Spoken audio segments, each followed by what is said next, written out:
everyone. Welcome back to Generally Divided, a video YouTube podcast where Gen X and Gen Z sometimes butt heads and on a wide variety of topics. My name is Daniel, and along with Gen Z guy Marco, we are here to provide you with hopefully a sense of entertainment.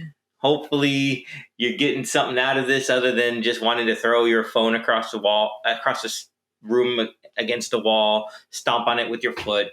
Whatever. I hope you're enjoying it. Let us know in the comments what you want to hear more from us about. Let us know if there's a topic you want us to rant about, to butt heads about. Subscribe, like, follow, and share. I think if you could do anything for us, just sharing our show goes a long way. So with that in mind, let's get into the topic of the day. What is the topic of the day? So today's topic is the use of internet videos like reviews, gameplay reviews, versus reading books on games, or was that gameplay books? I don't know about reviews. So commentary is okay. Reviews is one thing. I think that's separate. I think where we're arguing about today, to clear it up a little bit, is that I do not like watching other people play video games, because whether it be for a tutorial or just in general for entertainment, I would rather be playing that game myself. And that could be a generational thing, or it could just be a personality trait. I don't know. I know a lot of your generation, and I know Twitch is huge. It's a huge beast, and I streamed once myself just to see what it was about. But that's me playing the game, not watching it. I cannot sit still and watch someone else play a video game. Well, personally, for me, I can. I feel it's a great way to see a video game that I like from another person's point of view, because oftentimes we play a game by ourselves. A solo game. It is a game that is not able to do multiplayer. I know there's a lot of solo games that can convert to multiplayer. Dying Light is one of those games where it is initially a solo player game, one player, and it can convert to a multiplayer platform. And we've seen it many times before. But there's often times where a lot of us don't know. You know, we don't know what other people think of the game that we like. And I feel streaming platforms, YouTube, Discord, Twitch, they give us all the opportunity to actually enjoy seeing someone else's point of view. Because for me, I really enjoy seeing someone else play a game that I like, because there's a lot of games I like. And it's cool being able to connect with other people that I don't know through that means, because video games is a big means for me.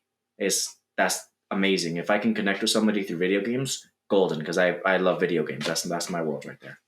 I get the connecting part. That's fine. I'm not arguing that you can connect over a shared interest or like, but why do you have to watch them play the game in order to connect with it? Can't you on Twitter or in person, if, once we get back to normal and you can have more in-person events, which would get in there hopefully.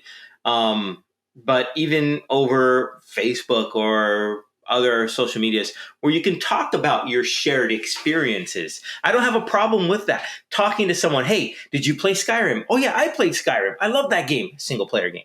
So that's why I went with that. So it's a matter of sharing what you enjoy about that game and maybe what you dislike, because maybe your common dislike of a game is what connects you with that person. I hate Batman Arkham Prison or whatever because it's so buggy, or I don't know if that is. Sorry for the developers if it isn't. I just picked the name at random. But it's that shared experience that you can talk about, rather than sitting down watching the other person play, especially if they're not in the room next to you. I think it's if you're playing a game next to me and I'm watching you play that game, that's one thing. If I'm watching you play through the computer screen, like all you guys are watching us talk right now, that's something different. And I can't fathom that. Well, like you said, that was your perspective on it. I mean, for me personally, the best way right now, and especially in this pandemic, to really connect with people over the gaming platform, because I mean, there's not a lot of things I share with a lot of people. I can't say I share every single interest with every single person. I like a Mm-hmm. lot of things. Even then, I still can't like everything that everybody else likes. Um, and video games is something I really do enjoy. Um, Watching a video on YouTube, watching a video on Twitch or anything like that, when they're live streaming their game, they're doing that. They're not only sharing the game itself, because now I get to see it. Say it's a game I don't have, which there are a few games I just recently got, like Elden Rings, Horizon, Forbidden West. I haven't played them yet. Look But for those reviews soon. yeah, but I will be talking about those games soon. But games I don't have, it's a good way to see them before I get them, because there's a lot of games you don't know if you're going to like it, and spending $50, $60 sometimes for a game that looks good when in reality it turns out it's really garbage. That's not always worth it. And watching other people play it, watching other people with their early experience, they talk about it, they talk about the storyline, they give you an in-depth view, literally, because you're seeing the game as they're playing. You're seeing what the graphics look like. You're seeing what the combos look like, what the move sets look like. They're talking about the speed of the game. How fast does it pick up? Or does it start off slow and then pick up? Or is it just slow? Is it just a slow paced game? Those are things you can't really see through trailers. Those are things you can't see through, say, a book, comic, magazine. There's a lot of magazines on games. You can't see that through those features, because you are looking at it from a framed point of view. Um, Gameplay reviews, gameplay video games, gameplay streaming, they give you the chance to really see the game. And that's usually why a lot of people do it. I mean, me, that's one of the reasons I do it. I like the live ones because I get to actually talk and chat and say, oh, try this combo or try this move. And I can actually see the person try it out and I see if it works or not. You see, but I think that's different. You label two different things. Game reviews. So I personally don't watch them, which is my personal opinion. I'll read them, I'll read about them, which is different than watching someone give a video review, which it's, for some people like your generation, I guess it's fine. But for me, but that again could just be my learning or the way I process things, because I prefer to read stuff. I don't have the patience to watch a video and hopefully they'll get to what I want to hear about, you know? So I like reading an article or a review where I can skip ahead and get to the part that really interests me. As for, which I think is different than the gameplay, like you just mentioned, watching someone else play the game and say, hey, try this, try that, try that. Well, I mean, it is different. They're two different types of videos, yes.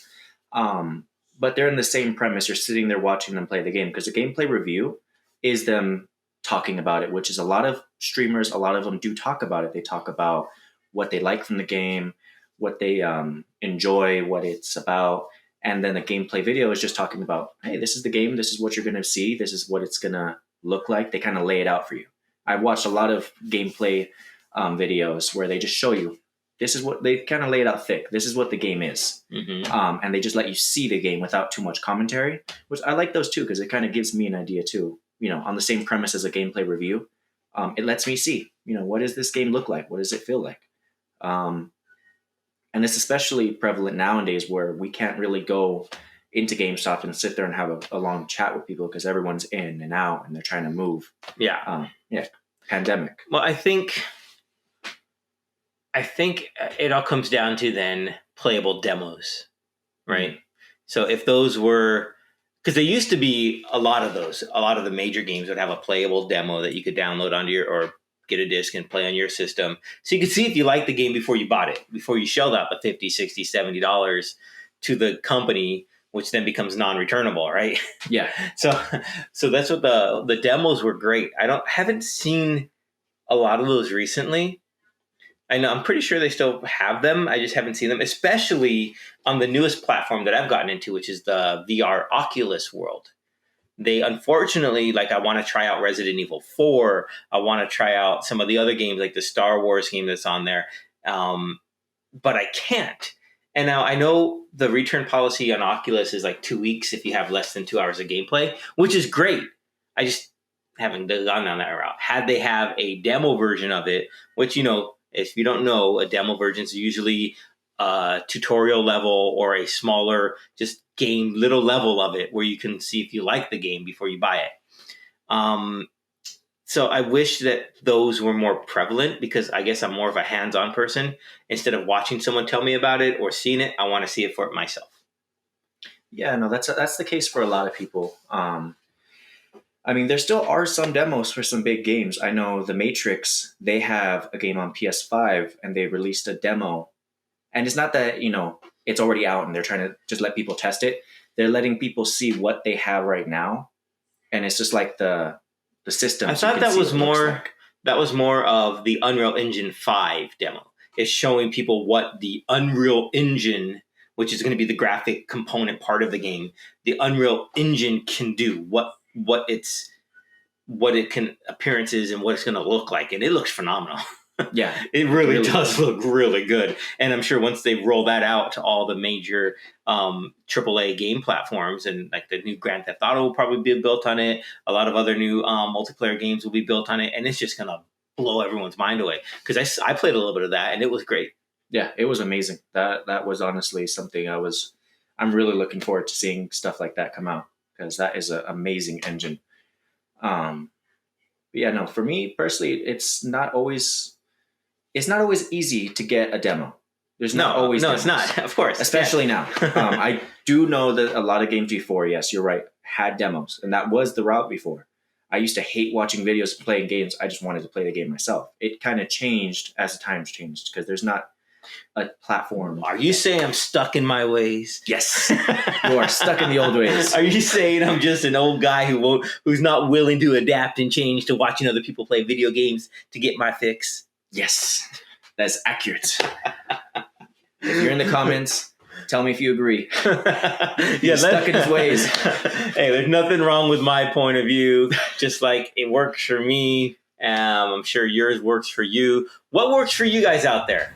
Let us know what you think. Let us know which way you prefer. Do you like watching other people play video games? Do you like watching other video game reviews? Do you prefer to read them? Do you prefer not watching video games at all, you weird people? But anyways, let us know. This is a two-way discourse, hopefully. We'd like to hear from you, and we will respond to your comments and suggestions in the future. So thanks for tuning in to this episode of Generally Divided. I almost forgot the name, but it is Generally Divided. So we will see you all next time.